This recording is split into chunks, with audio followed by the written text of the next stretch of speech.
Hey guys, it's Dr. Erica Patterson, physical therapist. Welcome back to my channel. This is our third video in the series about the top 5 things PT school doesn't teach you about working in a skilled nursing facility. Today's topic, number 3, how you can make more than $50 an hour working as a skilled nursing facility physical therapist. Let's get to it.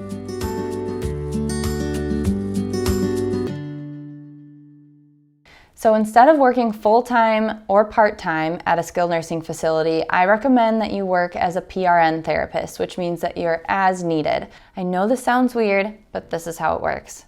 So a PRN therapist will usually make a higher hourly rate than a full-time or part-time physical therapist. That is because they're usually used for a last-minute coverage need, which means someone might call in sick that morning. They need someone to come into that facility and help that day to cover patients. They also can be therapists that jump around from facility to facility and help out wherever they're needed, and their schedule can change quite a bit. Now, I'll be talking in a second about how you can secure a spot at one location to avoid those things. However, the nice thing about working as a PRN therapist is that it allows you to say no, which just means that you're able to kind of say no whenever you want, which is really nice. So you don't have to work a full day if you don't want to. You can give your availability by the hour, week by week or month by month. You can have a little bit more control. And you can also say no whenever the company is asking you to do things that they would typically ask a full-time or a part-time therapist to do. If they're asking you to do things that are unethical or do things that really push the boundaries, you can say no to them and they won't really fight you back as much as they would for a full-time or a part-time therapist who works there salaried, because they want to make sure that you're coming back to help out. Now let's get into how you can make sure that you're working at one facility. Now, when you go to apply to a facility, what you want to try and do before you accept any job offer is speak to the director of rehab at one of the main facilities that you'll be asked to help out with.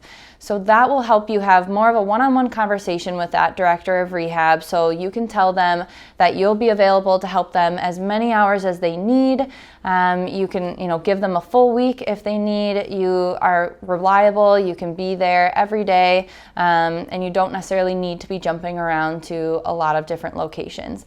That will be music to their ears to hear, because as the director of rehab working at a facility that is typically understaffed, that means that you're going to come in and make their job a heck of a lot easier.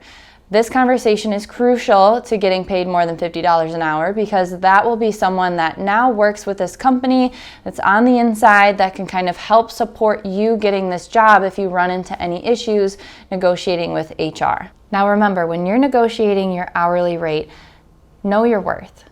These companies need you a lot more than you need them. They are consistently understaffing. They have a really hard time finding physical therapists to come work at their locations.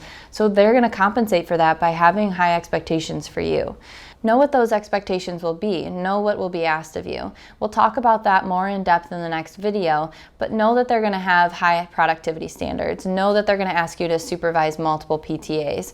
Know that they're going to probably ask you to do some unethical things with your license that you'll say no to, but know that they're going to ask you to do those things and they're willing to pay you a lot of money to do them. If they're not giving you the hourly rate that you want, don't just accept that offer. Go back to your director of rehab. Use that relationship to see if they can help support you and get you started right away. If that doesn't work, then just say no.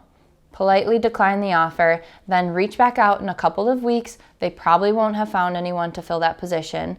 Reach back out in a couple of weeks.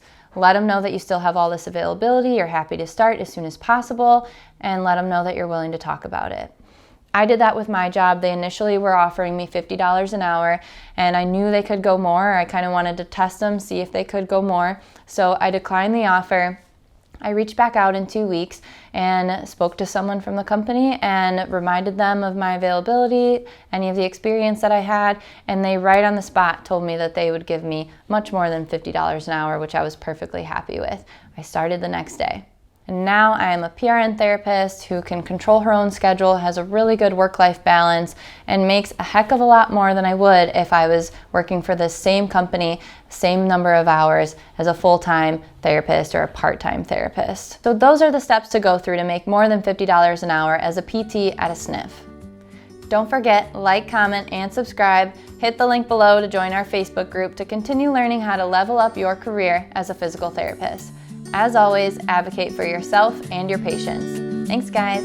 See you next time.